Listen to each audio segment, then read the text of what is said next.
Note that in addition to being recorded, today's session is also being live streamed on YouTube. We'll be starting today's meeting with a land acknowledgement, and this will be led by Christina Renders. Thank you, Michael. We acknowledge the land we are meeting on is the traditional territory of many nations, including the Mississaugas of the Credit, the Anishinaabe, the Chippewa, the Haudenosaunee, and the Wendat peoples, and is now home to many diverse First Nations, Inuit, and Métis peoples. We also acknowledge that Toronto is covered by Treaty 13 with the Mississaugas of the Credit and is within the territory of the Dish with One Spoon Treaty. Thank you, Christina. So once again, welcome, and thank you for participating. Today, we're seeing a pre-application consultation, a future rezoning application, and the second review of 2444 Eglinton Avenue East, a Housing Now project. We have an hour and 25 minutes scheduled for the review. It's a formal review session with no vote taken at the end. Staff have been given 6 minutes for their presentation, and this will be followed by a 15-minute presentation by the proponent. Discussion will follow these presentations. As mentioned, the session is being live streamed on YouTube and also being recorded. Recording will be available on the City of Toronto Planning YouTube channel following the meeting. I'm going to do a roll call. It's for making sure that technical difficulties are resolved and to hear if there's any conflict of interest. Starting with you, Anna. Present, no conflict. Thank you. Gordon. Present, no conflict. Juhi. Present, no conflict. Jessica. Present, no conflict. Ralph. Present, no conflict. Paul. Present, no conflict. Joe. Present, no conflict. Heather. Present, no conflict. Have I missed anyone? Appears not. So for panel members, don't remember the staff question. Don't forget, please remember the staff questions. Provide commentary on issues of concern and of appreciation. For speakers, I'll introduce a 1-minute mark to remind you that it's time to wrap up. So that's at the 5-minute mark for the city and the 14-minute mark for the proponent.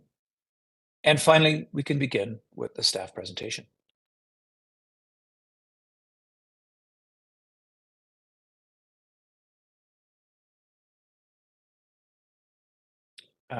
Do we have the staff presentation?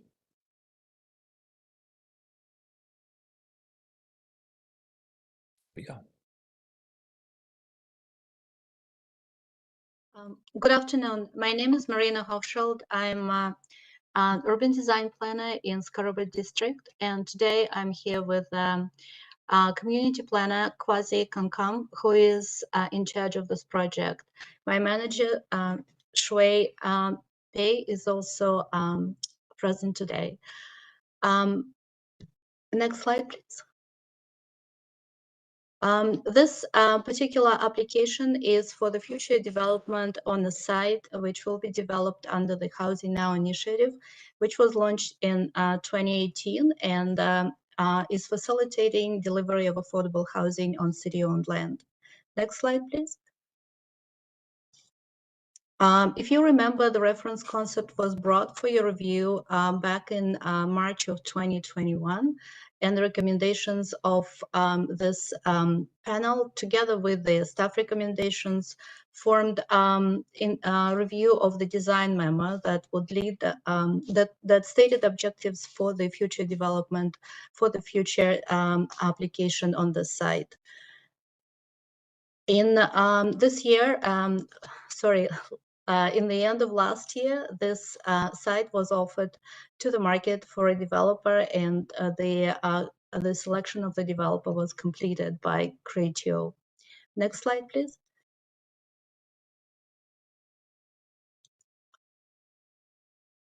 Next. I would say a few words about planning framework for the site. The site is shown as on the map on the map number 2 on official plan as located in proximity to the designated avenue. It is also very close to high order transit. Next one. This detailed map shows it on avenue designated on the structure map. Next one. It is also designated in terms of land use for mixed use and along Eglinton Avenue. Next one. The current zoning bylaw in place for the future development is for commercial development. Next one. Staff and throughout review, staff will apply the policies of official plan, standards, and guidelines. Among them are tall building guidelines, planning for children, bird-friendly guidelines, and Toronto Green Standard version 4. Next one, please. This slide illustrates some of the design guidelines for tall buildings. They relate to fit and transition, site servicing, and also some recommendations on the floor plate size and shape of the towers. Next one. Site context. This area photo shows the site context. It is located in proximity to, is bordering on Hydro Corridor, GO Line, North Service Road, and located very close to Kennedy Station and Eglinton Crosstown LRT that is now under development. Next one. This image shows the site boundary with the size of the site overlaid on the aerial photo. So you can appreciate the location of it along the North Service Road and Scarborough Tracks and Hydro Corridor. Next one. Site context is very varied in terms of its built form. It ranges from commercial plazas to neighborhood development to office buildings, infrastructure, and also large-scale slab buildings that is a condo to the east. Next one. The major features of the site of the context is presence of transportation and infrastructure associated with it. So you can see that the site has a frontage on the Eglinton overpass, on GO tracks and Hydro Corridor with tall towers and high voltage hydro wires. Next one.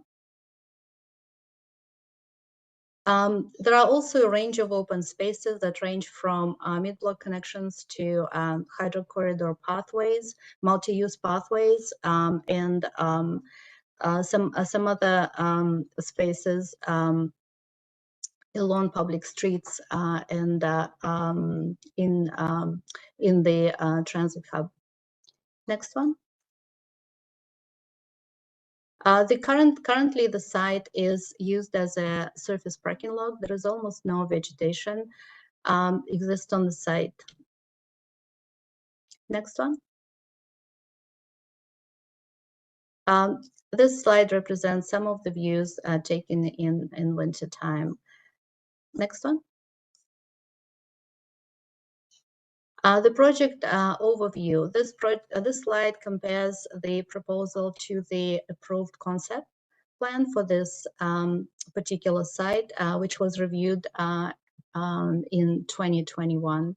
So the build form changes, the floor plate changes, the number of units is approximately the same, and the density is increased to be verified for the final concept. This number may be subject to change. Next one. Issues for design focus that staff would like you to consider today is the appropriateness of the proposed build form for the site and the context, including the types of buildings that are proposed, tower floor plates, tower heights in relation to the neighborhood areas, and the shadow impact. Also, we will be very interested to hear from you about the interface between development and abiding public streets and potential design strategy to address above-grade garage, parking garage along Eglinton, and the quality of pedestrian space along Service Road is also would be one of the major focus of review by staff. We also would like you to comment on the ground floor organization and its features and elements. Sustainable development features are very important to staff as well, and there are interesting proposals from the design team. One additional comment I would like to add to the design focus list is the unit size and accommodation of needs of families in this future development. Thank you. Thank you, Marina. Next, we have 15 minutes for the proponent presentation. Is your presentation ready to go? And if you have additional team members, it's always helpful to hear who might also be from your team on the call. Okay, here we go. Can you see my screen? Yes. All right, how do I make that small over there? I don't know, I'll put you over there. There we go. All right, so hi, hello. My name is, I gotta X that out. Here we go. If I have technical challenges, I will call on help, but my name is Gregory Enriquez. I am the managing principal of Enriquez Partners Architects. I have with me Jennifer Millard, principal leading our Toronto office, as well as Sean Lapointe, another principal, and the project associate in charge as well, Mackenzie Nixon, as well. So, and Edgar Leon, our director of design. So we have a huge team and lots of people who can answer questions. Can I start my 15 minutes now? Okay, I have a lot of slides to go through, so I apologize. I'm going to go very fast. I like visuals, and they're more powerful than hearing me speak, I hope. And I just want to begin by saying that the design you're going to see today is about intentions, it's about urban design, it's about program and big moves in terms of the planning of the project as a whole. And the architecture is still in its infancy, and so I just wanted to say that so everyone understands. I'd like to begin with a quote that sort of moved us about Scarborough, because I've heard a lot of things about Scarborough being from Vancouver, and actually in the past living in Toronto. Scarborough was truly multiracial, truly multicultural, truly a mosaic of different vernaculars and heritages, a blend and fusion of different faces, backgrounds, and accents. It was a collision of creativity and beauty. And I think it's a beautiful quote from the Omar Azia, which we read in the Globe and Mail, because this is probably one of the most challenging sites that we've ever worked on in terms of livability, but also one of the sites with the most potential in terms of transformation. It sits on one of the most connected hubs in the GTA in terms of transportation, but has a public realm, which is probably as bland and as inhospitable as one could ever imagine. You all know it probably way better than I do. But there is, as Marina said, a very beautiful side to the site, which connects into a larger green network of ravines and hydro corridors, and we hope to make that a feature of the rebirth of our project. Just, some of the things on the hydro corridors that we've seen is sort of beautiful flowers, pathways, as well as even just adjacent to the site, a series of people who've moved in and done guerrilla gardening. And so there's a lot of urban agriculture that's been spilling out, and that inspired us, which you'll see later in terms of the design for our hydro corridor concept. The program that was given to us by our client consists of 2 co-op buildings, one of 409 units and the other one of 203 units that share a common amenity, as well as a condo building that's separate and part of a separate sort of phasing strategy, as well as a series of parking stalls, some for the residents themselves and a few for commuters that'll be used in the short term, and hopefully in the long term, in the fullness of time, we'll be able to convert the parking into some other use. One of the new things we've added to the program is a retail component, which wasn't there before in the previous design, which is about 12,000 square feet. Some of the big parameters around building social housing on a site like this has to do with both economics and has to do with sort of the inhospitable nature of some of the noise that exists on the site.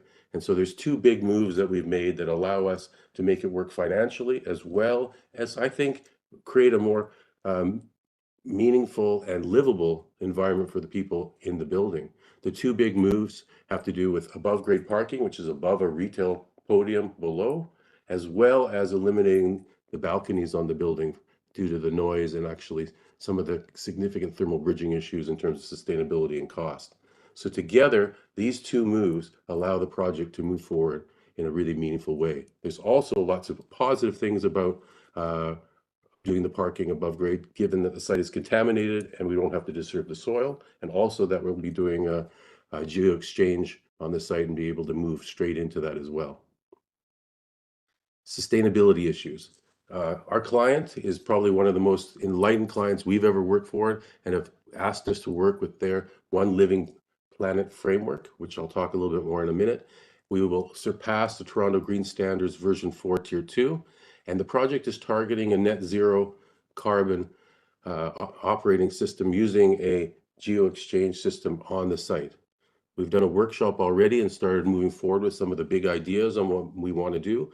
And the real three big key things we'll be focusing on are advancing social equity through the provision of co-op and affordable housing, championing climate responsibility with a target of net zero and a commitment to geothermal, as well as nurturing local community and creating a vibrant public realm and urban agriculture and food.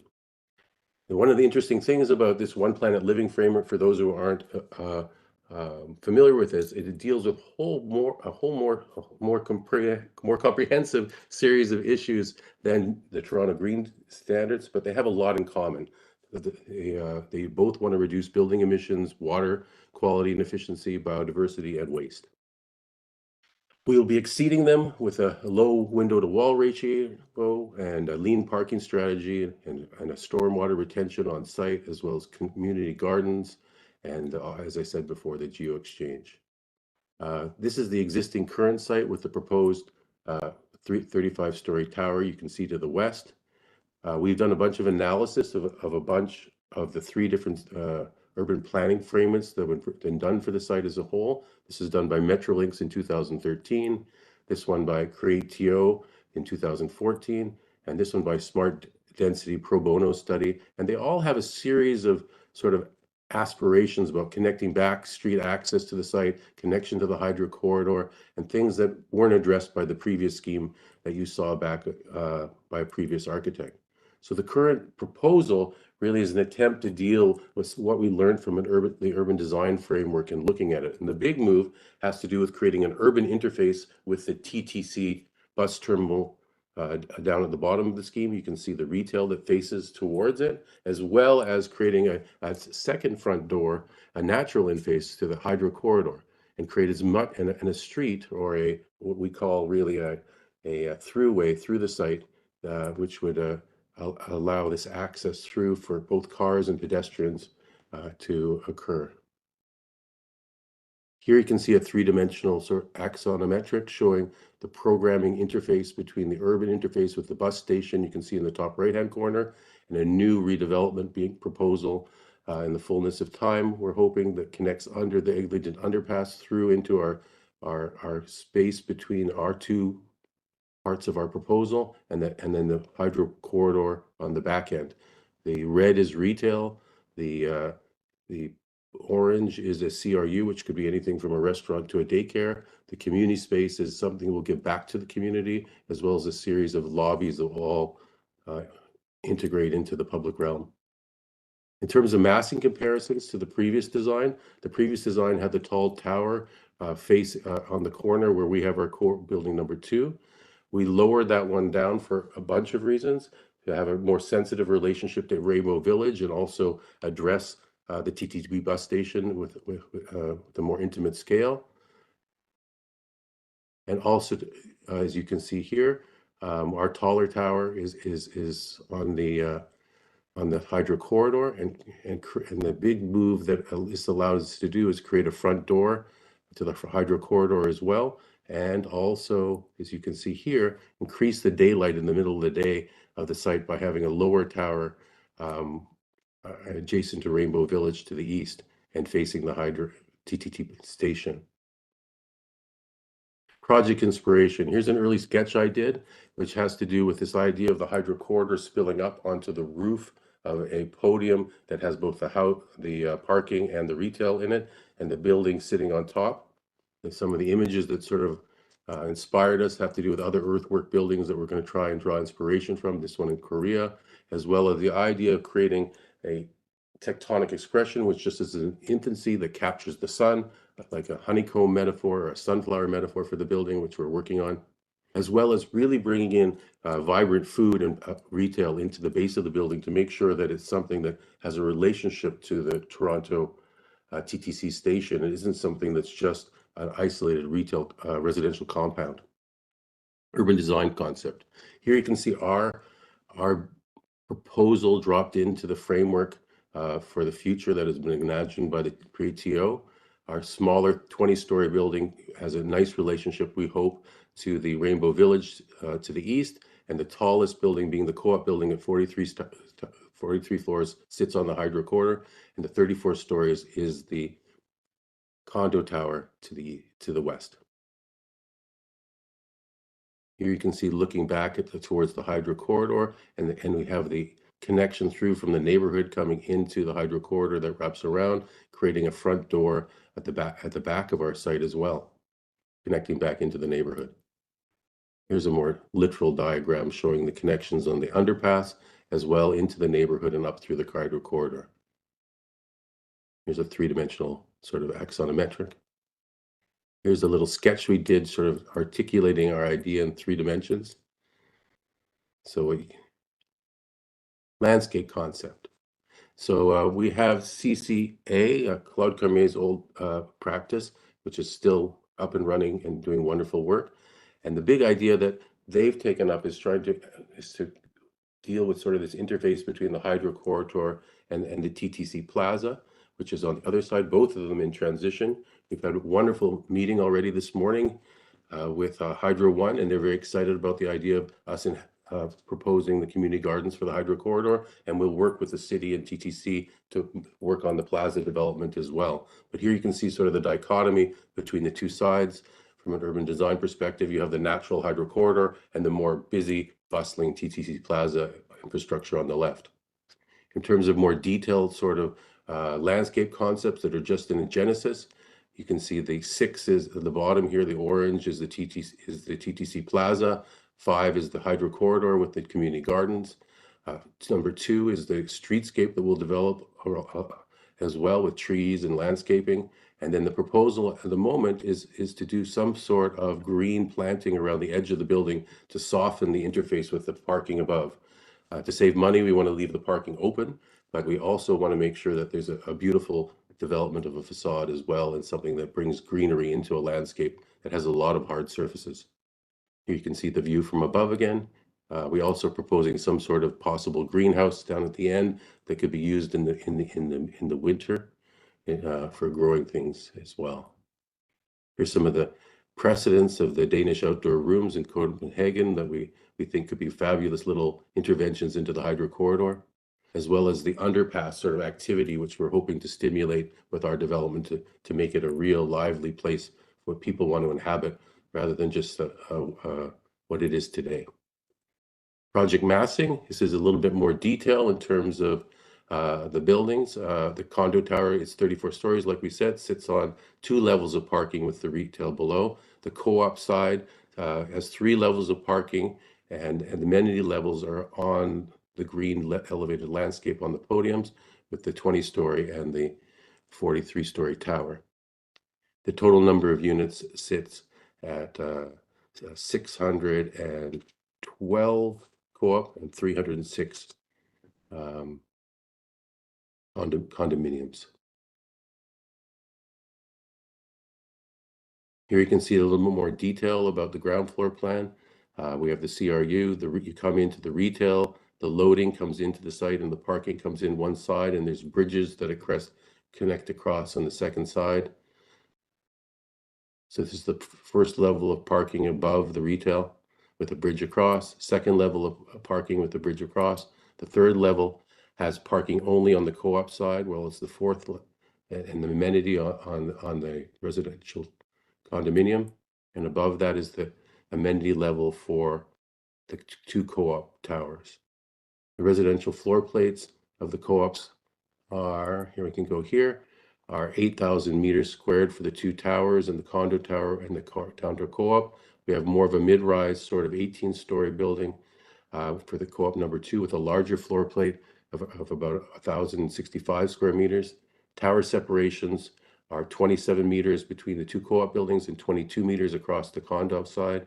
These are very important dimensions because they have to deal with core locations and parking efficiencies, as well as setbacks from the TTC's different parameters on the site, which we can get into in more detail if people are interested.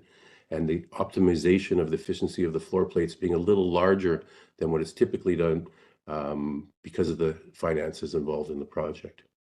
3D studies, we have some views that we want to share here from Southwest, looking from the TT station with the plaza to the base retail, and then the hydro corridor in the distance. Here's looking from the Northwest. You've got about a minute left. If you think you can wrap it up, do you need it more than a minute to wrap up? It's perfect. I'm right on schedule. Thank you, Michael. Okay, just have a couple more renderings to show. And so here is a view from the hydro corridor, looking back, seeing the community gardens with the CRU and the more community space and the gap between the 2 buildings. Here's a view looking from above Eglinton, looking down Eglinton, down the hydro corridor. Here's a view looking at the TT station at the left from the southeast. This is our hope to develop the connection from the TT station through to our site and create a more meaningful streetscape. A view from under the Eglinton overpass looking towards our building. Again, I'll say again, the architecture is in Genesis stage. We are promised to develop the North Service Road with trees and greenscape and there's a lot of cars that go along there, and create a buffer in terms of both the retail, but also for the people who live above. A view looking down both the hydro corridor on the left and some sort of development in relationship to our greenhouse on the right and our retail and food, which would take up the public realm of base of the building.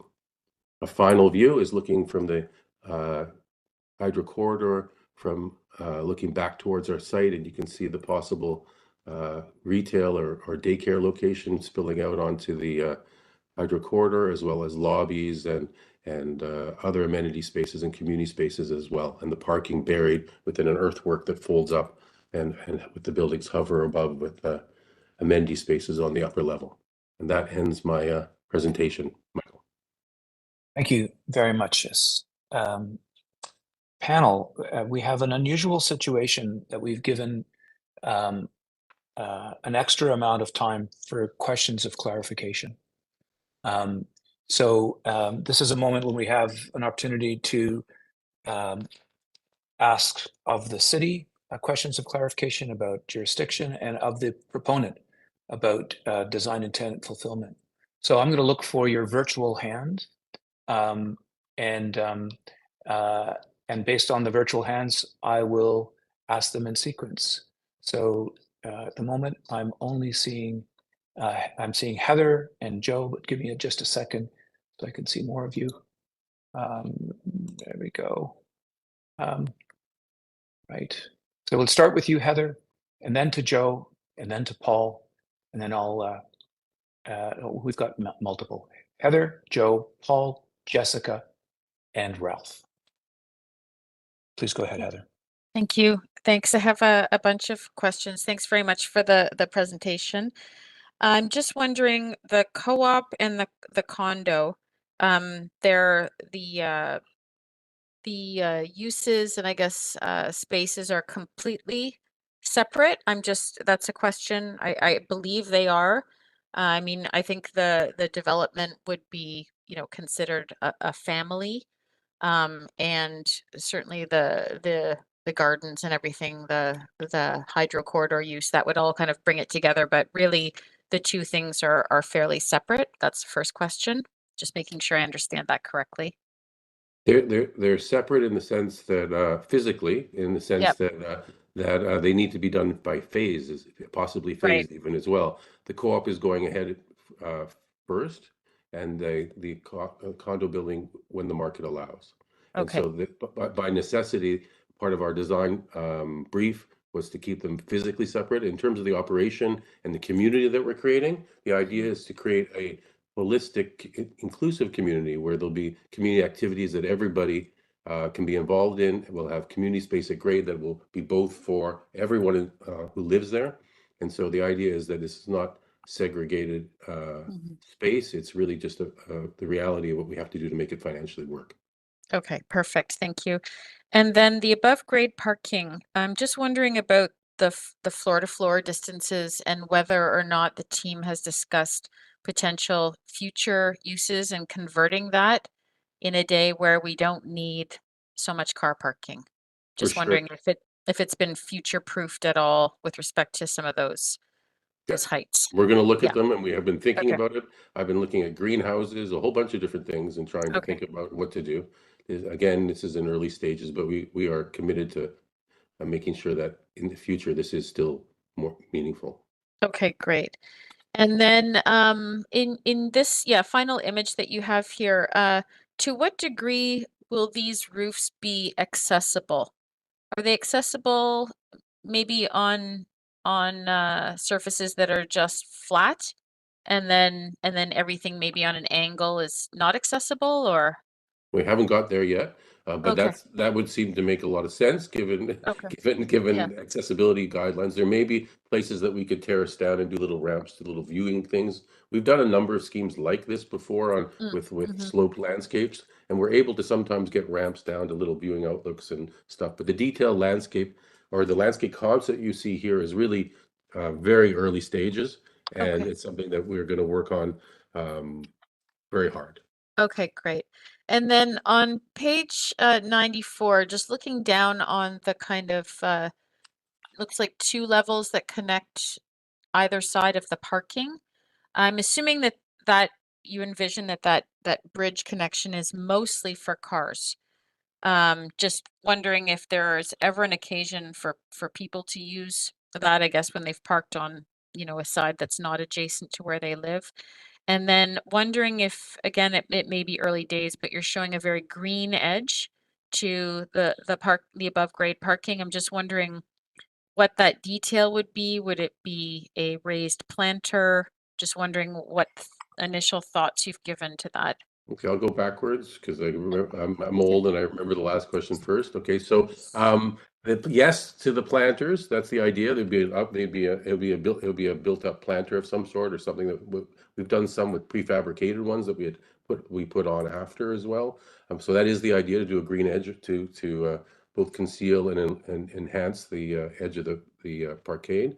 And in terms of the links above, this is again early days. There may be one link, there may be 2 links. The idea of putting some pedestrian component to it is nice. So let us think about it. And again, these are very early days in terms of those sort of final decisions. Okay, But great. those are very good points. Okay, one last question. I'm hoping that maybe I'm ticking some boxes on other panelists' questions to follow, but on page 96 and 97, I think it's very important, this connection that you've shown southward towards transit, and it's labeled as future use. So I'm just wondering what makes this a future use? What conversations is your team having to ensure that this connection, as rendered in this package, will come to fruition? And are there challenges that you're having in making that use and view not so future? Okay, well, I can tell you, I'll start with the one we know from this morning, because this is very, again, these are spaces that are beyond our complete control, right? Yep. And so I got a text this morning that Hydro One is very excited about the community gardens on this side, which was also one of the future uses. And so they're very excited about it and want to talk to us more about it. And on the other side, we have the City of Toronto and TTC, who are developing plans there that we are going to be talking to as well. We have meetings set up, and this is going to be part of what we're going to help lobby for to help make it happen. These are things that are going to require collaboration, and we're all very committed to be a supportive and helpful in making those things happen. And your encouragement in terms of any comments on that regard in these minutes, so that we could be distributed, would be appreciated. Great. Okay, thank you. Thanks, Michael. Thank you, Heather. Next, I have Joe, Paul, Jessica, Ralph, and Gordon. So Joe, go ahead. Thank you. I have one main question and two small ones, which I'll go through all at once and then allow people to respond. The approach to facade making assumes that, notwithstanding different forms of each of the three buildings above the roof, that they will be treated with a common aesthetic. It is often the case when you end up with a monoculture architecturally, its success, of course, is depending on the quality of that architecture. Appreciating the early days aspect of the project, also very much appreciating the honeycomb metaphor. I'm just wondering whether we can get some elaboration on the considerations related to shade versus light access. The honeycomb implies to me a means by which to really draw light in, but as we know, towers that have a lot of window area, and that can put a real burden on the mechanical load and window to wall ratio. I'm also curious about the initial material assumed. Are we thinking about precast? Is it something else? Is it metal, aluminum? Is it what is appreciating its early? I'm just curious to know more about the facade treatment. That's the first question.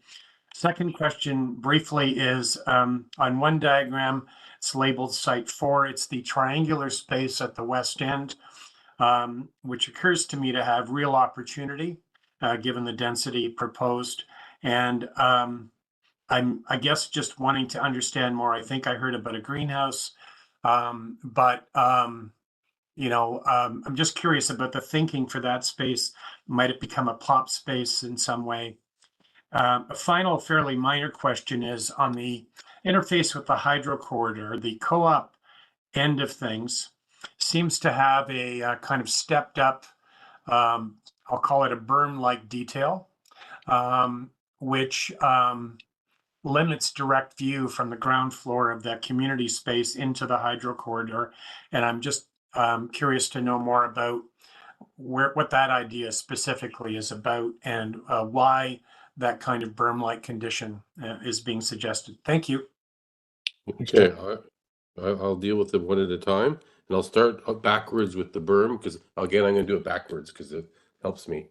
Okay, the berm concept idea is very early days. It was something that because originally when we did our original sketches, the actual idea was the actual hydrocorridor would fold up onto the building.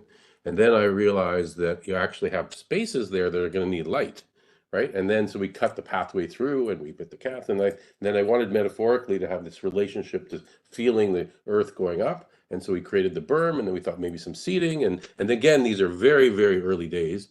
And it's just sort of that sort of poetic idea being expressed of this of the hydrocorridor earth folding up onto the roof, but yet still requiring that glazing and all those things on those program areas. And so again, this is very early days and just an idea. And I get and the next one had to do with the space down here at the little triangular piece.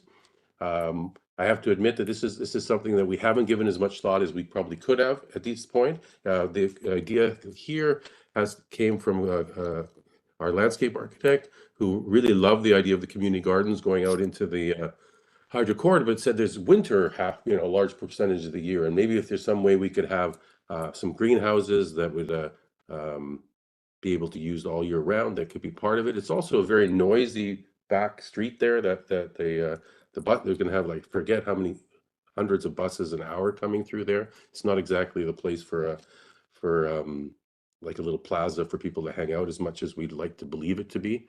And so something as a buffer, again, just maybe a more intimate space on the hydro corridor being as a buffer, I sort of like the idea a lot. So I thought that is worth exploring. So what you have here is very early days on that. And then the last question had to do with the facade treatments. This is, like I said at the very beginning, just the start of our exploration into the facade development. I agree with all of your things you've said. The success of anything like this has to do with the quality of the architecture and the treatment of how those things are executed. We have a bunch of very serious parameters in terms of window to wall ratios, pragmatic things about ventilation and in terms of the parkade. And we're going to take a look at those all really carefully and do something within the budget that we have to do as meaningful a thing as we can do.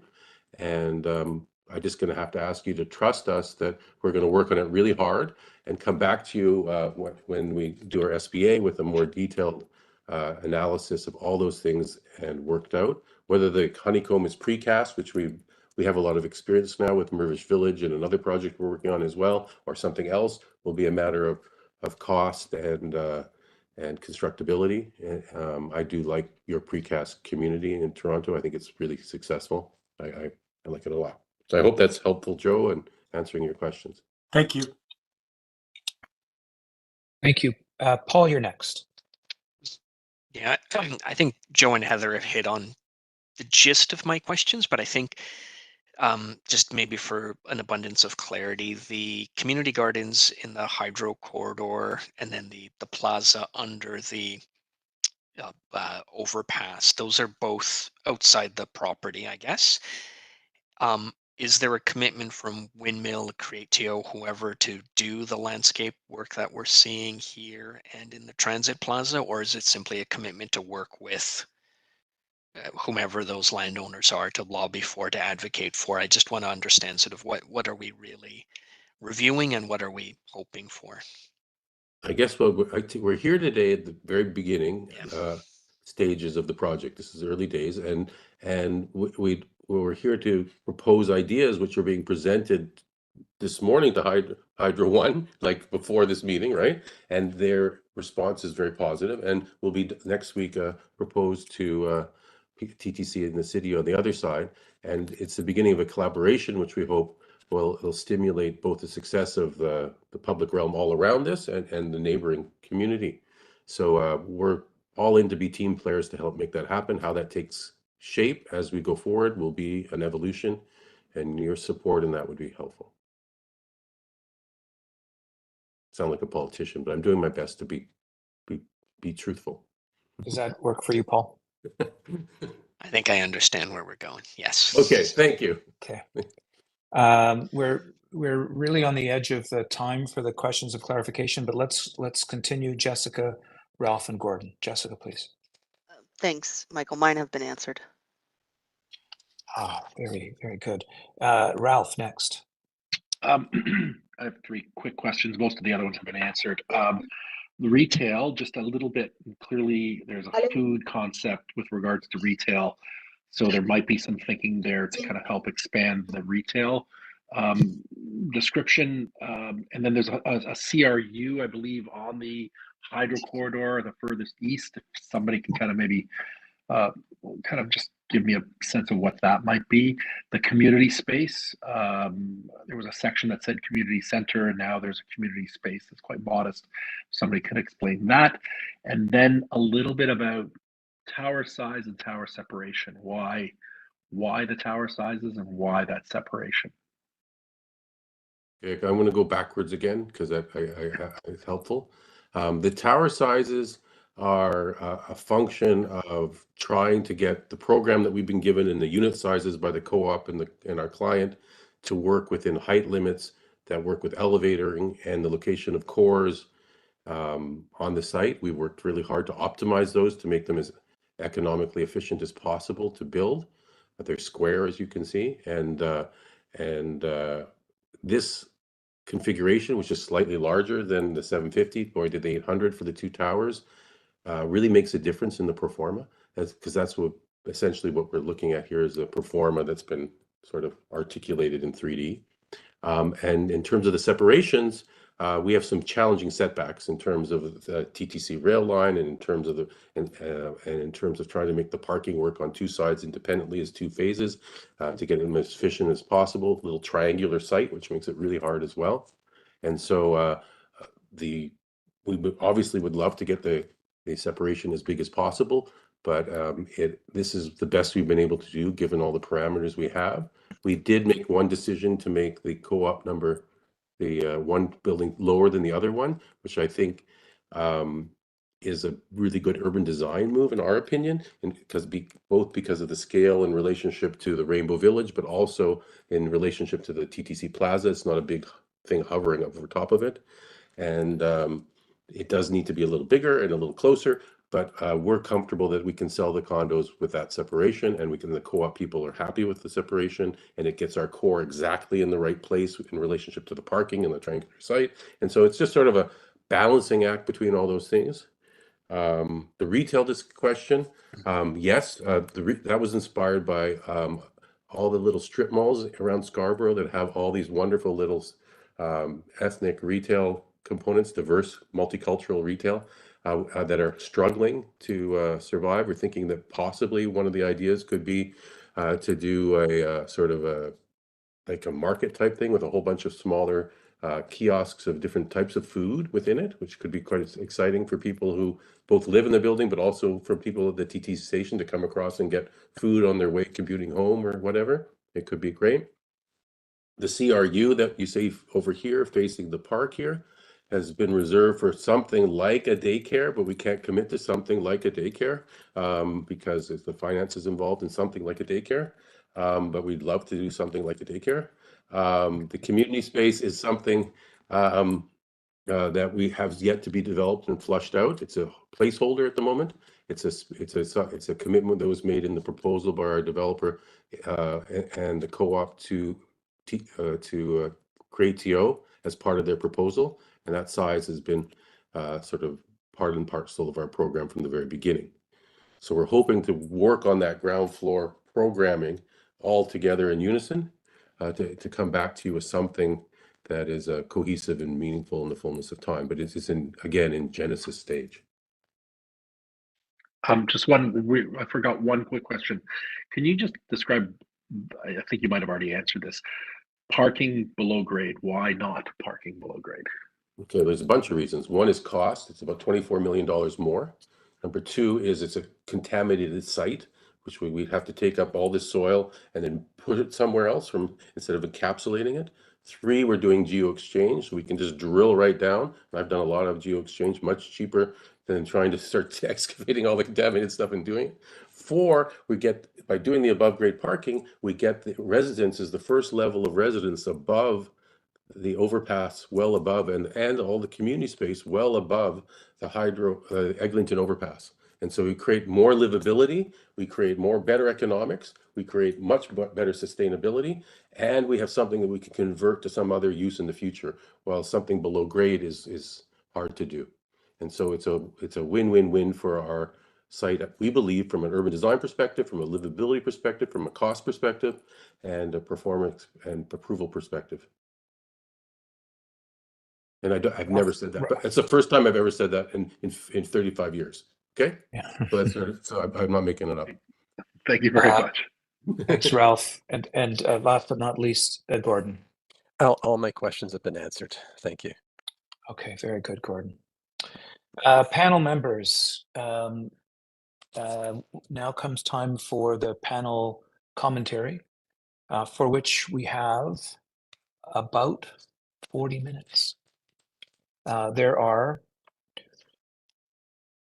8 of you, which means that self-managed and with contingency, that's about 4.5 minutes per person. So that will give everyone the opportunity to comment fully. The questions that you've asked, I'm sure, have given you more to think about. And it's my obligation to just remind us of the issues for design focus. I'll repeat them: appropriate built form for the site and the context, including proposed building types, floor plate sizes, tower heights in relation to the neighborhood areas. That's number one. Number two, interface between the development and the abutting neighborhoods, the abutting public streets. And what are the potential design strategies to address above grade parking along Eglinton and the quality of pedestrian space along the service road. That's number 2. Multi-clause questions in each one, but I think you understand built form versus above grade parking. And finally, ground floor organization and design solutions for the main pedestrian entrances, vehicular access and access to the building services, and proposed uses at grade. And finally, sustainable development features or strategies. Built form, parking, ground floor organization, sustainable development. So with that, the sequence I'm proposing is Anna, Gordon, Juhi, Jessica, Ralph, Paul, Joe, Heather. So beginning with you, Anna. Thanks, Michael. Thanks for the presentation. It's a really interesting project, and a lot of really great things coming out of it. I will say that given the harsh nature of the environment around this site, you've done a pretty fantastic job of creating a project that has character and that really kind of brings a sense of place to this corner that is otherwise kind of lost in a sea of various transit connections. So I think you've done a really great job of that. So just to comment on a few of those things that we just kind of pointed out. The first is I'll talk about is the ground floor.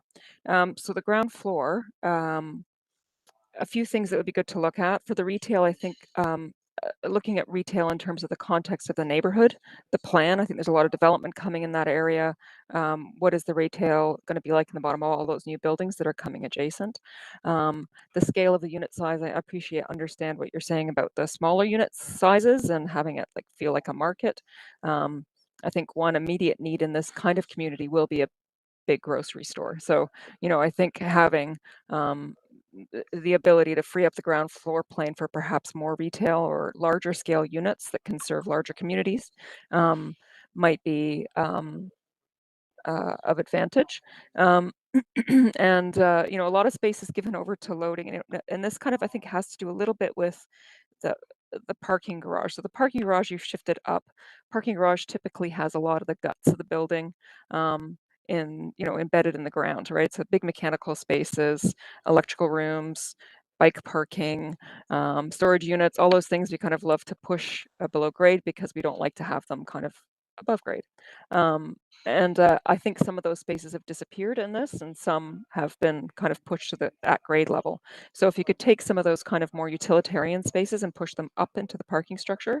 I do appreciate the need to build up, and I find that really interesting. I think there's a lot of opportunity in it.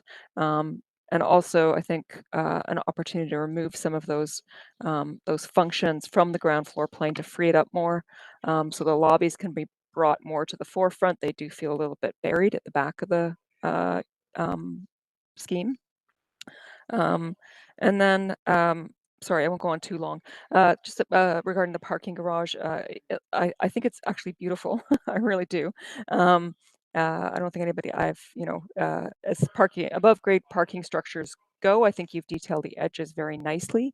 Looking at that back, that beautiful kind of green plane that kind of slips down, it'd be really nice, as you've kind of created a new ground plane for the residential buildings, which is at the level of the roof of the parking garage. So it'd be really great to see that plane connect to the actual ground plane. And I think that might, again, amplify the character of this development, which is very unusual, and give it perhaps maybe not a front door, but a really great back door. If somebody's dog walkers could walk right out of that green plane and slip down into the park and off you go. It would give a really clear route down to connect to that hydro corridor, which is beautiful. And then just the last really quick thing is on the unit sizes, which are quite small. So a few things that would support smaller unit sizes are storage areas. And I looked at those unit layouts, and the storage areas are incredibly small. So for big families, having space to put stuff is important. So creating storage lockers or something of the like in some area of the building. And also bike storage is another big one. For a family with 3 kids, having somewhere that they can store those kinds of things is important. And I understand again what you're saying about balconies as well. But when you do have smaller unit sizes, I think balconies do really support having just a secondary space to use at certain points in the year. So that just makes the units feel a little bit smaller that the balconies are gone. I'll stop there. Thank you very much. I enjoyed your presentation very much. Thank you, Anna. Next, Gordon. Thank you, Mr. Chair. First of all, just wanted to say thank you for a very clear and very informative submission. It was clearly put together with great care, and from the very clearly showing what had been proposed a couple of years ago and then comparing it to what is being proposed now, I think that really helps in terms of seeing the evolution of the original concept into what it is now, realizing there were 2 different teams. And I think another thing to really congratulate the proponent team on is that we see many projects, and although there's context that surrounds those projects, the focus is really within the sort of defined legal boundaries of the site. And I think that what the team has done here is dared to dream beyond the boundaries of the site and actually imagine a project that has a ripple effect of benefit out beyond those boundaries, whether it's across or underneath Eglinton Avenue East or into the hydro corridor. And it's really great to see that. Another thing that's really great to see is the beginnings of a proactive sustainability strategy, which I think is in some ways stronger than many of the projects that we've seen in the past since 2007. So it's really commendable to see that. And then also to see the side effects or the things that you then move to that we may have more questions about. And I'd like to tackle those. But there's a story behind it as to why you've done it. It's quite compelling to see this. The questions that I have is that there's a poetry to the project and the design. There are precedent images that are used to show that, and this whole notion of pretty highly dense living and bringing green into it. And I think that there are a couple of areas where more work needs to be done so that the promise is actually met. And I'll start down at I'll start at street level. And I'm looking at level 1, and the level 1 throat that leads from the service road or the bypass road along Eglinton Avenue East, and then opens up towards the hydro corridor. It sort of comes in and then it opens up. It sort of openly embraces and prepares people for being able to see the hydro corridor beyond and what all the possibilities are. But I think there's a couple of things that start to defeat it. One is it's very vehicle dominated. Appreciating that that servicing entries and parking entries make use of that road for as best as I can see. And then there's a vehicular turnaround there too. So all of those promises of a humane place to live, I think, need to still be fulfilled in the space. And the functionality of it, I think, perhaps is defeating that. So there's some work, I think, that needs to be done there. As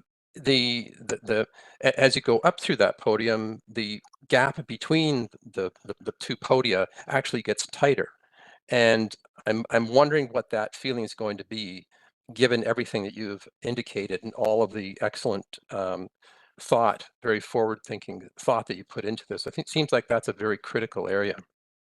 The other thing that I wanted to comment on is the notion of green flowing up from the hydro corridor and up onto the podium itself. It's a really compelling feeling.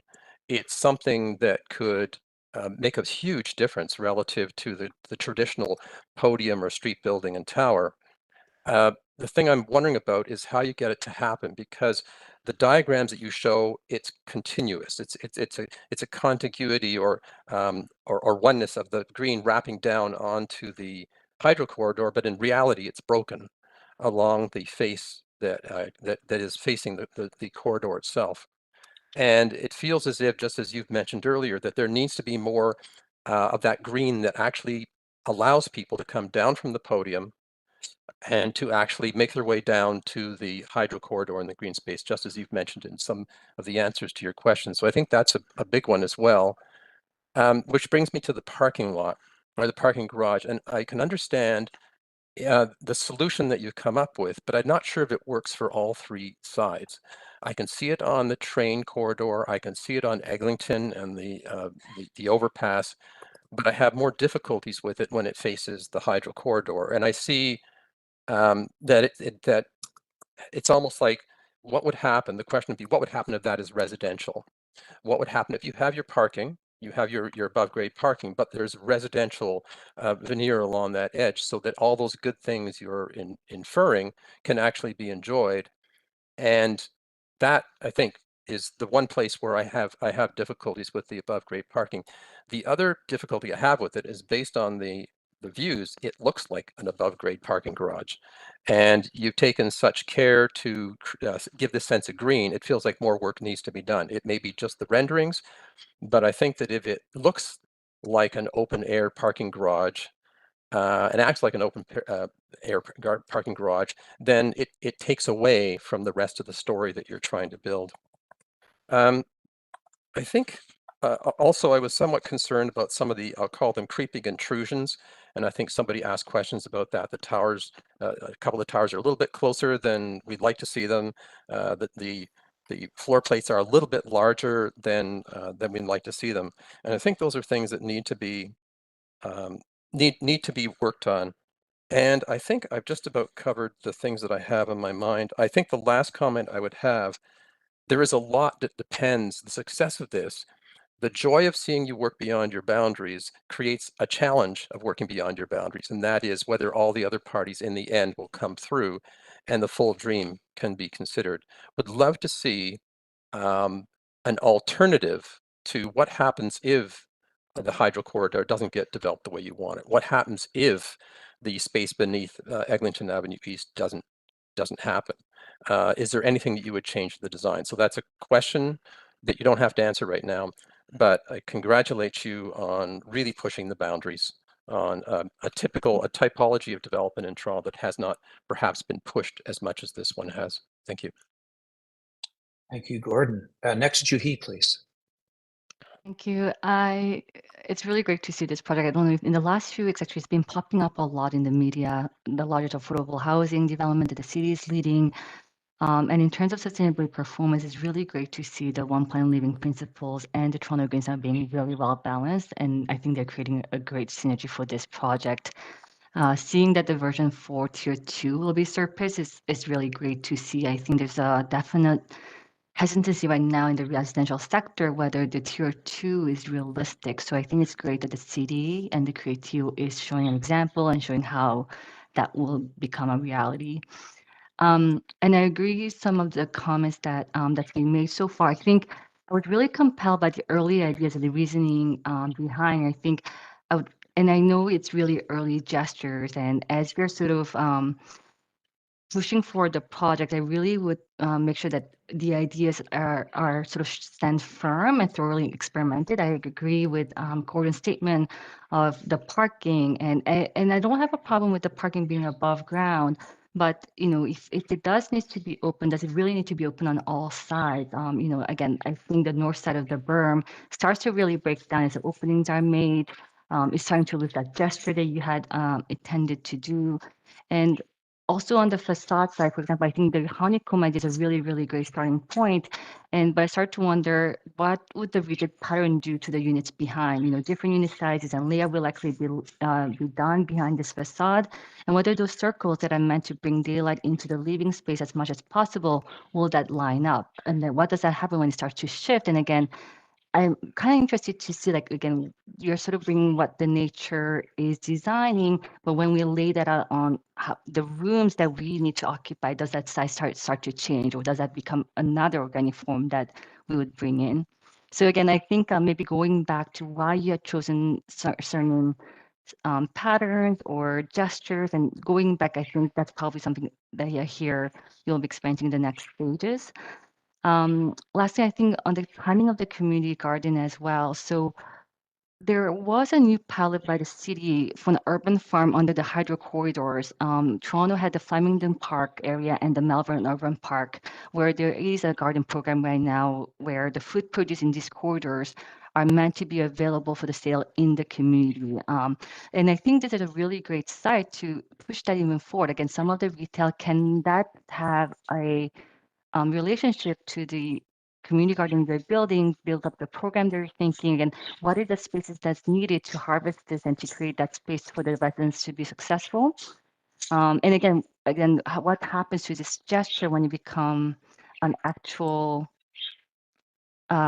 implementation? Because I think right now, for example, in the rendering, we see these really great circles that had a good inspirations, but I feel with community gardens, there's distancing between the plots, so you're not stepping onto others. There are water horses that needs to be provided. There's sort of like the rows and a certain configuration to make sure that these community gardens are very, very successful. And right now, like, what does that mean to these connections that we're trying to build? And to just to make sure that the connection you're intending are actually serving both the community that you're building and the garden and the infrastructure that will be created just adjacent to them. So again, I'm really excited to see the project where it will go forward. I'm really just sharing these from, I think you have a really great starting point. I just want to make sure that we don't lose that as we are sort of making more openings to these. Thank you. Thank you, Juhi. Jessica. Thank you. Thank you very much for your presentation. The package was very clear and compelling. As others have mentioned, it's a very complex site with really incredibly important edge conditions. I appreciate your explanation of the big moves and goals that the project team has established. I think, what's really important here are a lot of those connections, and those connections make up such a critical piece of the fabric of this site. And that north-south connection from the transit station to the site and then sort of further on to the hydro corridor is certainly, I think, one of the most important.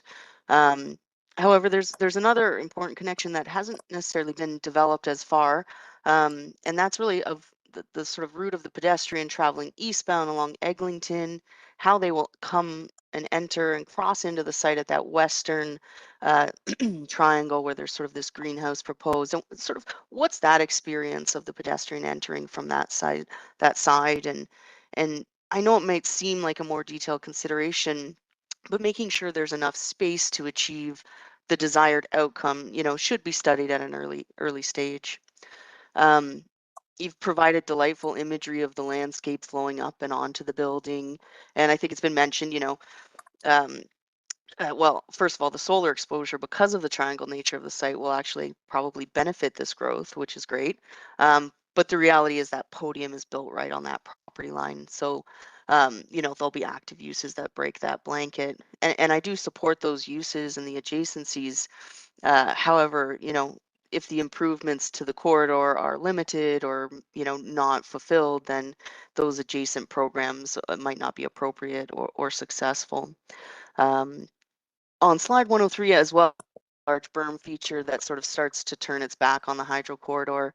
I think it's something that requires further consideration because that sort of visual and physical connection, I think, are going to be really crucial along that frontage. I do echo the comments of others about potentially having some sort of physical connection down that sort of terraced face of the above grade parking. I think that's worth exploring. And then glad to hear you're thinking about what, how these plants are going to live in planters. And I think that just the thermal characteristics,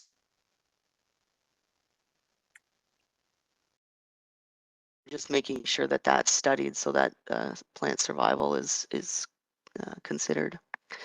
And then appreciating that the design is in its infancy. I still would like to have seen maybe some more details on how pedestrians move through that north-south and north or driveway that I mentioned in the beginning. It's how pedestrians are going to get to the three lobbies. What's the quality of that experience? What are the ambitions? And how is it designed to support their movements while also being that sort of main vehicular loading entrance? I think, as Gordon mentioned, it's seeming a little vehicle dominated, but I think through design, these can be improved. This condition can be improved. But I appreciate the moves you're making to try to deliver this project, quickly. And I think the ambitions around how it's, viewed and some of the sustainable aspects are really great. So thank you very much. I look forward to seeing it evolve. Thank you, Jessica. So the next cluster is Ralph, Paul, Joe, and Heather. So Ralph, you're next. Wow. Thanks, Michael. I so want to support this project.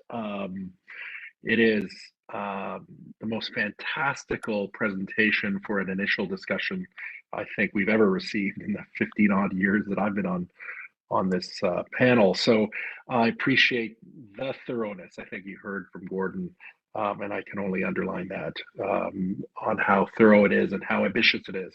I think the fact that you're looking beyond your property lines is the way to solve this this interesting, exceptional site. I think it's projects like this that get the ball rolling. I think if we start worrying about all the conditions and ownership, then there is no ambition and no vision. And I think this is so important a site. Also love co-op housing. I'm a big proponent. I'm a big fan. It was one of the ways to deliver affordable housing couple decades ago, maybe 3 decades ago, that then unfortunately was stopped in its tracks. So I'm happy to see it come back in such a robust way, and of course, wanting to support it as well. So I don't want to be any real negative Nelly, but I just want to bring up some issues that I think are really quite important. I think this idea of that retail podium at grade is incredibly compelling. This veil of glass that allows that openness to promote this under the road public realm experience, I think is a really good idea. Not wanting to use pro forma language, clearly the architect is nervous about saying the word pro forma as well, but I think that retail in the pro forma needs to be a zero value. It is an amenity, I think, to the 1,000 units that are going to be here, an amenity for the neighborhood to embrace this addition to their neighborhood. And you're really going to have to work really hard to attract retail.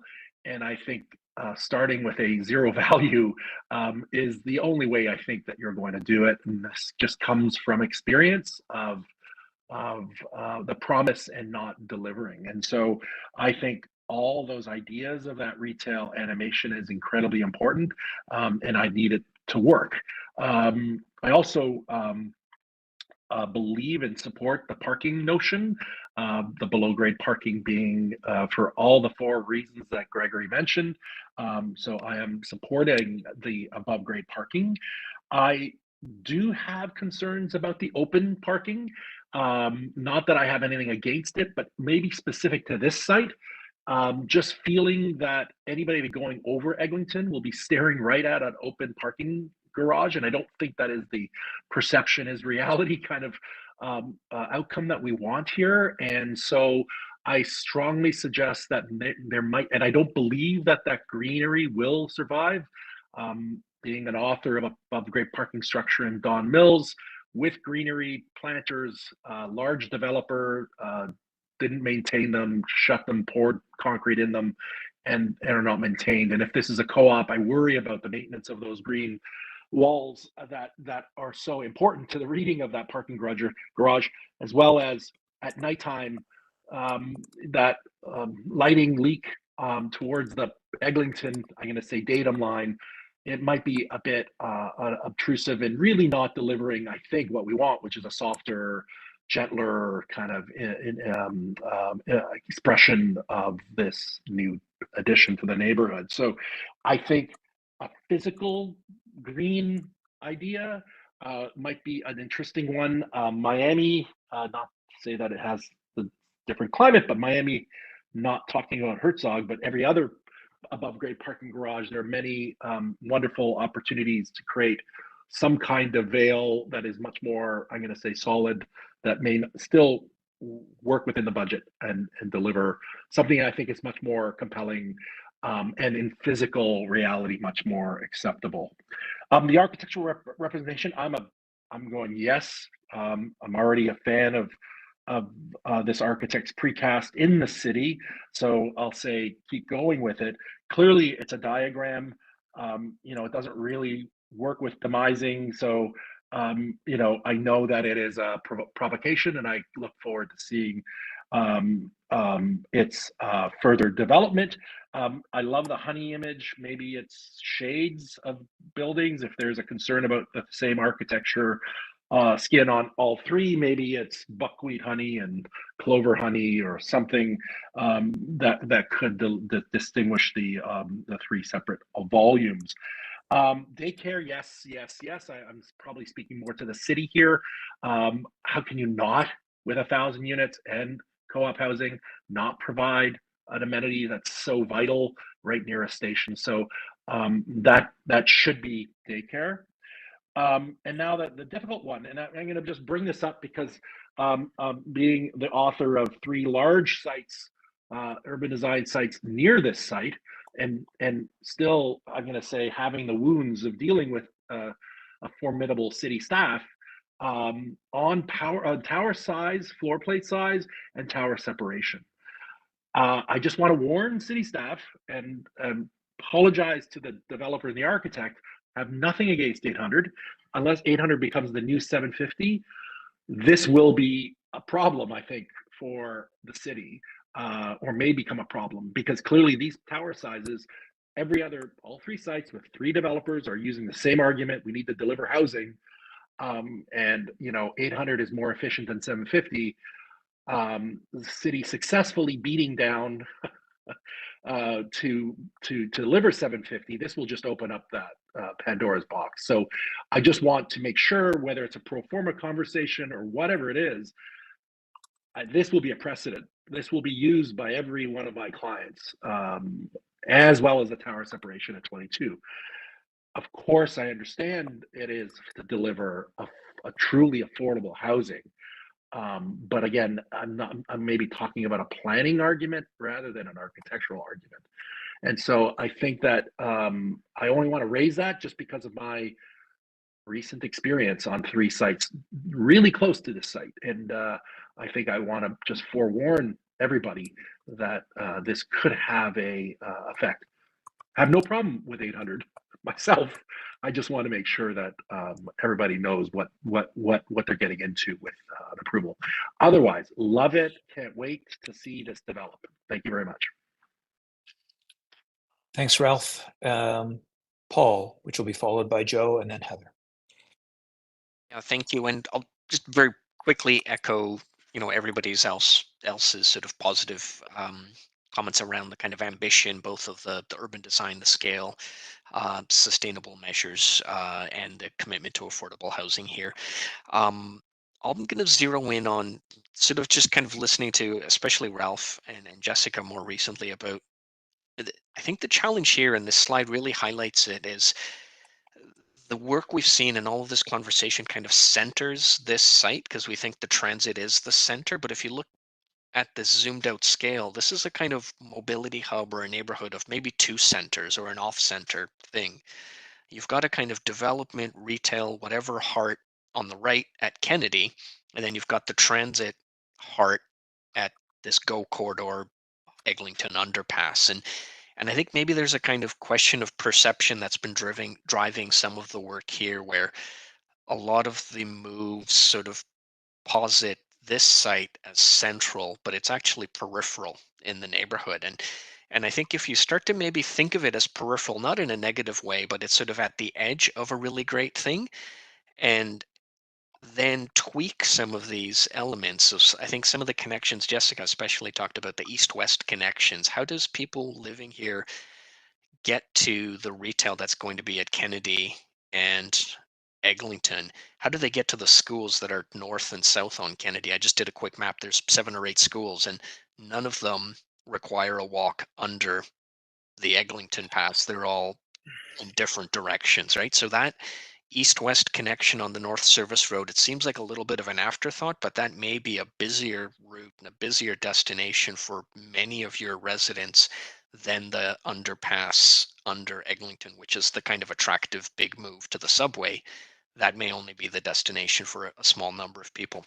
So I think kind of just thinking about this as peripheral rather than central, and then adjusting some of the moves perhaps could help. And I think maybe it also or gets back to Ralph's comments about retail.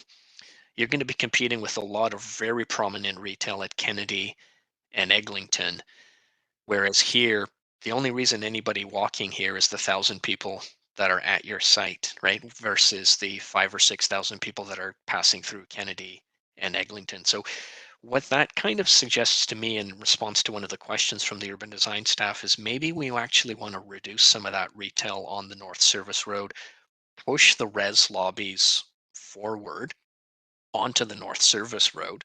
So everybody that animates that, and then reserve the entire hydro corridor frontage for the amenity uses, the daycare, double the amount of amenity, get the city, get Create TO.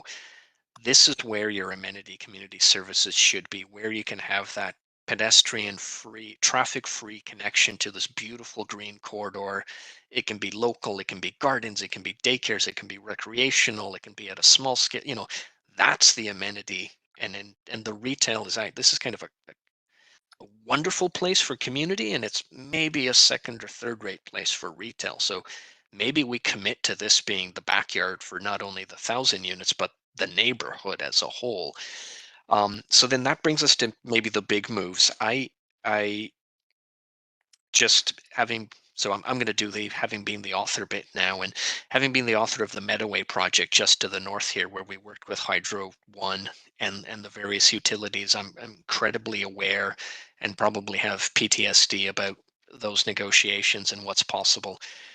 Anything within 15 meters of the footing of a hydro tower, we couldn't plant so much as a tall grass, never mind a tree, and certainly not the kind of raised amphitheaters that we have here. And so it just tells me, not, I'm going to do my negative Nelly bit. I think get ready for those discussions, because I think the swooping arc of the green coming up onto the podium may not be expressed in the way that it is here. Anything outside the property line, and certainly anything within that 15-meter radius, is likely going to have to be at grade at the surface. And so the community garden, all of those programs, the trails, the connections to and from the community services, love it. I'm just sort of warning you, think about that big move and that party and how it's rendered with those constraints. On the other side, the transit plaza underneath, love it. Let's everybody get alongside. I think the problem is in the questions and then the pre-discussion here, nobody knows who's responsible for it. It's not the city, it's not TTC, it's not transportation services. This thing needs a desperate champion. So I think get on the call with the councillor, get on the call with Jamal. He's the new councillor. He's also the chair of the TTC board. Get somebody here that's going to get behind this, because if we don't, it's going to fall through the cracks and it'll just end up being a kind of the leftover residual space. It can be something special. On the remaining bits on the buildings, I'll kind of echo some other comments. The logic for the above grade parking makes sense for the points you said, but also from kind of a carbon perspective. I think the screening is critical to that. I'd say look at Vaughan, look at Winnipeg. There are other cities that have done some of this that can be good. What else? Because it's an atypical site, I think we can justify some of these deviations from our kind of typical policies, especially around the underground parking. Although I'd say, let's hold, especially the tower separation. There are some very strong reasons for that around privacy, around the connections that we want to justify.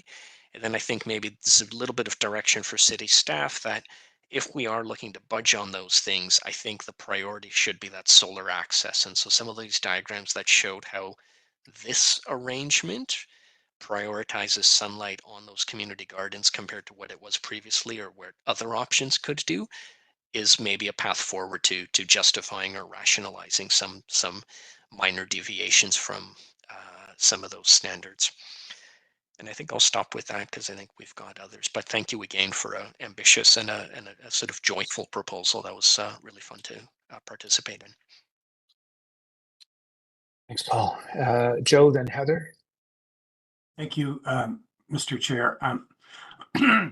Like most of my colleagues, I'll join the chorus of being thankful and praising a lot of things about this project.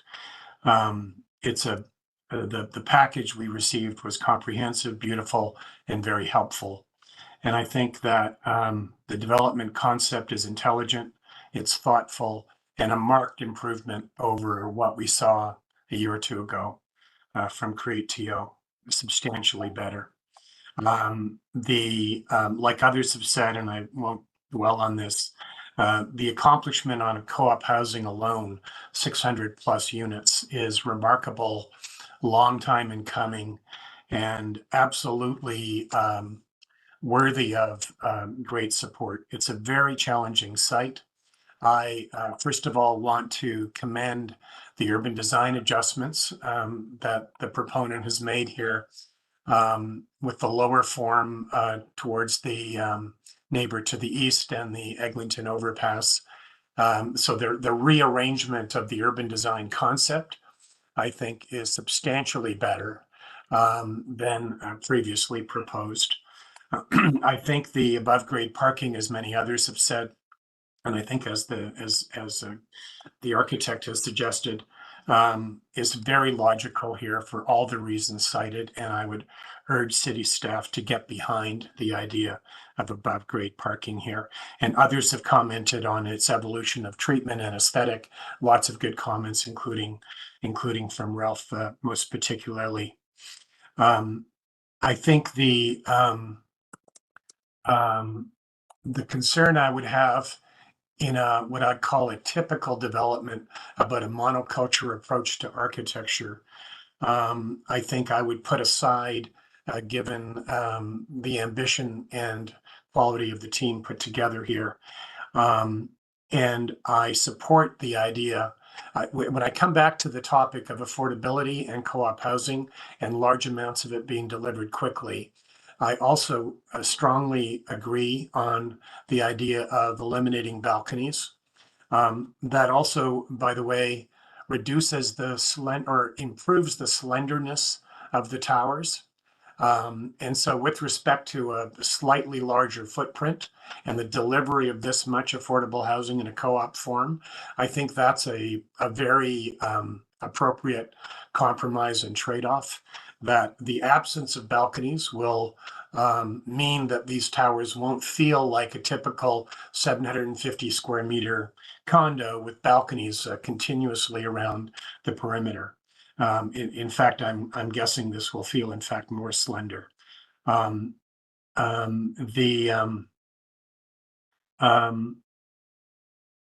think, though, the absence of balconies absolutely puts more pressure on the public realm.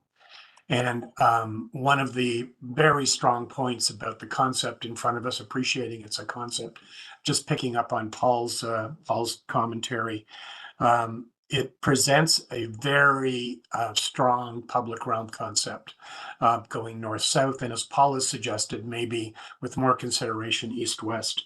I think it requires, therefore, much more assertiveness, I would say, not only on the part of the developer, that's, I think, evident in this presentation, but on the part of city staff, the TTC in particular. I note the diagram that's on the screen show there's a lot of development coming in this neighborhood without a lot of open space at the intersection of Kennedy and Eglinton, for example.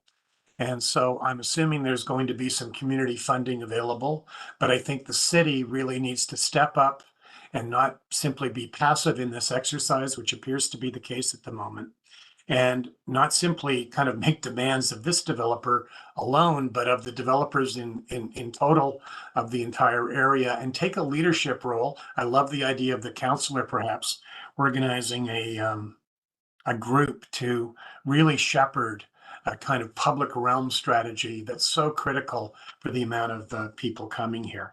I would encourage a little more underpass park and the Bentway thinking in the way that the underside of the Eglinton overpass might emerge.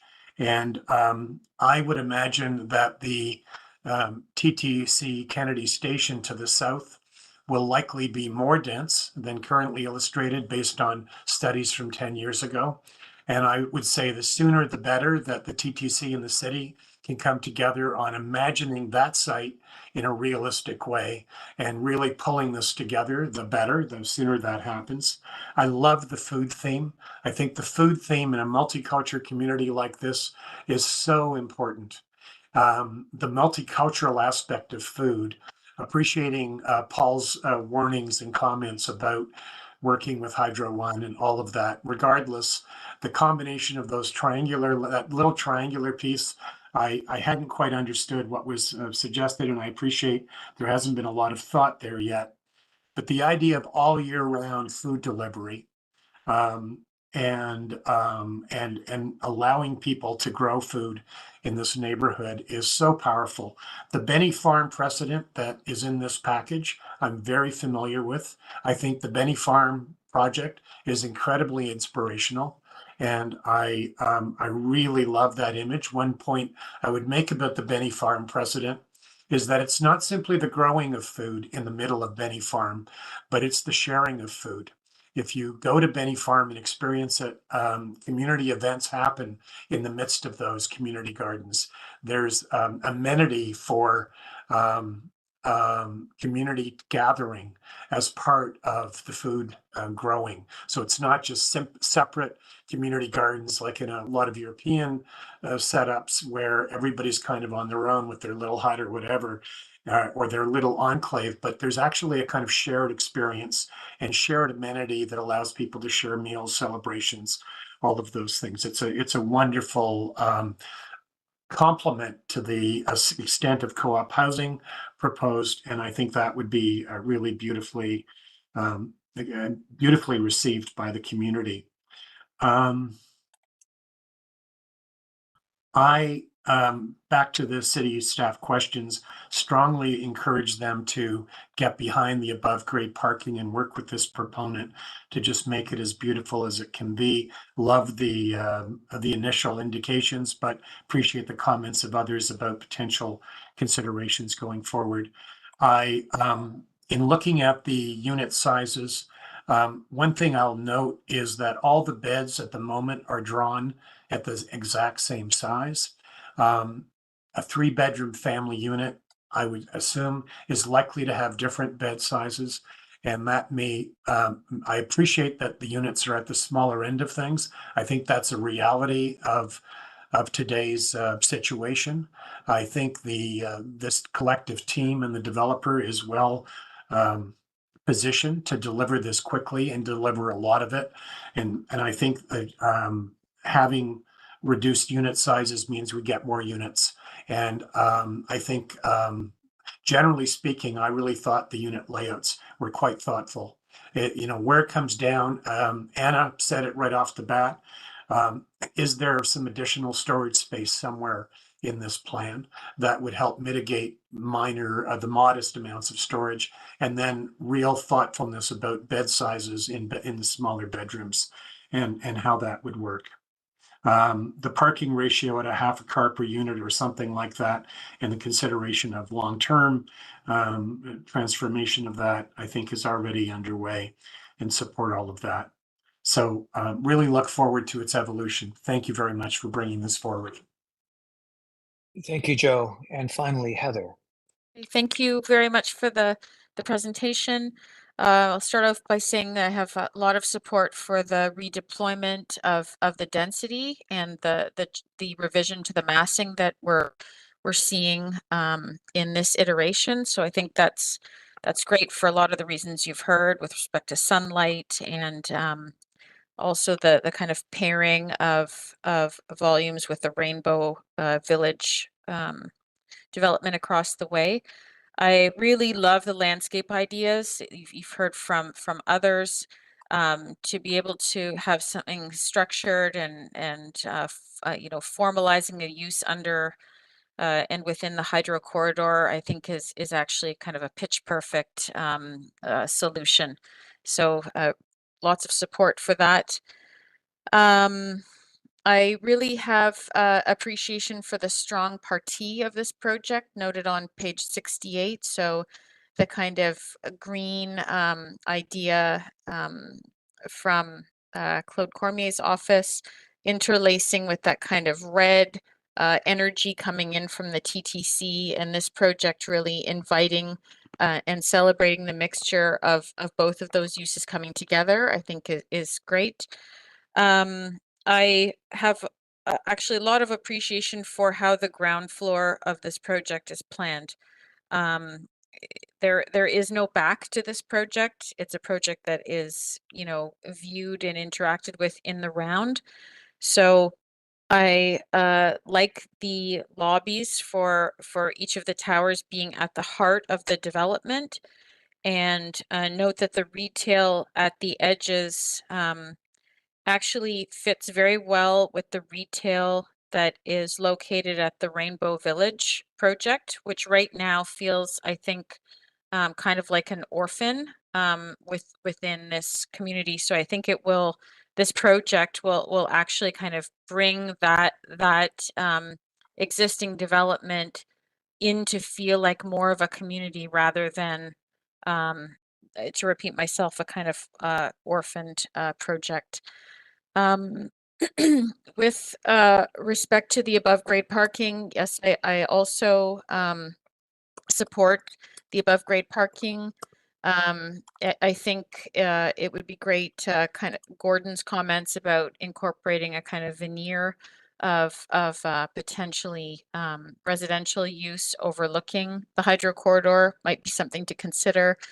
Also want to add in a suggestion for maybe some pods of community use. So maybe it's not only all at the ground floor, but there might be some community uses again within this parking structure where you know, people are and cars have the potential of mixing at both sides of the development here. So I think there were also ideas about maybe even greenhouses being sort of plugged into this structure. So again, introducing some uses for people with the cars in the above grade space. And then my final comment is that I really appreciate the vision shown, as you've heard from other panel members on pages 96 and 97 about the future connection to transit. And so I agree with, especially with Paul's comments about finding champions for this vision, but really appreciate what is shown and think we should all be working together to make that vision happen. Those are my comments. Thank you. Thank you very much, Heather, and thank you very much, panel members.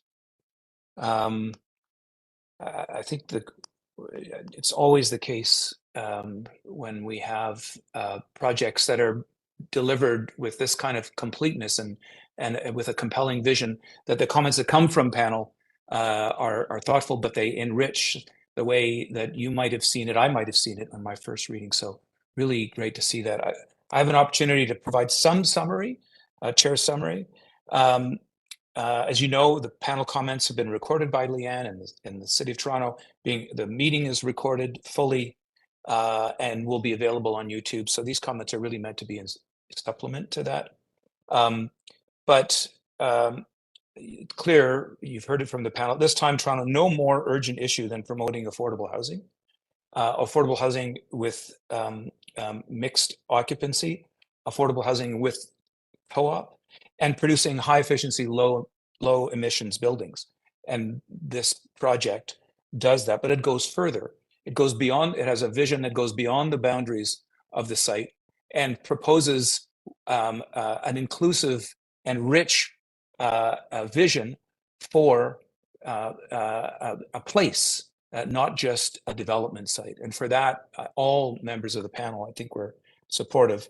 It's a provocative vision. and the team should be congratulated for such a strong and optimistic future proposed for the site. The planning at grade, you've heard lots of different comments about it, some in conflict, some proposing that it would be better to have entrances animate the North Service Road. Others proposing that the use of commercial retail units is helping the project not be an orphan on the site. The idea that there's opportunities for replanning that could recognize the risk associated with retail on the site, and the possibility of putting all community uses on the hydro corridor seemed quite compelling to me for future development. You've heard mixed comments about the parking above grade. The majority are in support of it, but they're in support of it with further development. And that further development can come from occupying the edges, seeing each edge condition differently, from understanding that one edge, for instance, on Eglinton, would be looking into parking structure and conveying exactly the opposite of what we want in this case, which is that it is an occupied, humane place to live. Similarly, the edge along the hydro corridor, the possibility of expanding the community garden story and including occupancy on the sloped edges so that the imagery is not just of green, but also of people enjoying the space. Maybe the story of tower size and tower separation maybe is the last one to comment on. I think such a good observation that 750 square meter towers are something that we have been trying to support with the city in every case that we can. This is a rare circumstance. This is a bigger tower with no balconies, which means that it is behaving perhaps even more slender than a 750 with balconies. So that's a very interesting observation. The issue of unit sizes and how those conversations take place to support all the city standards on unit sizes, but also recognize the imperative of additional housing. It's a difficult balance to strike. We know we want families to be comfortable here, but I'm assuming that the proponent team is having detailed discussions, not just with the market, but with the co-op occupants, future co-op occupants of the site, to make sure that their needs are being reflected and not just the commercial needs being reflected.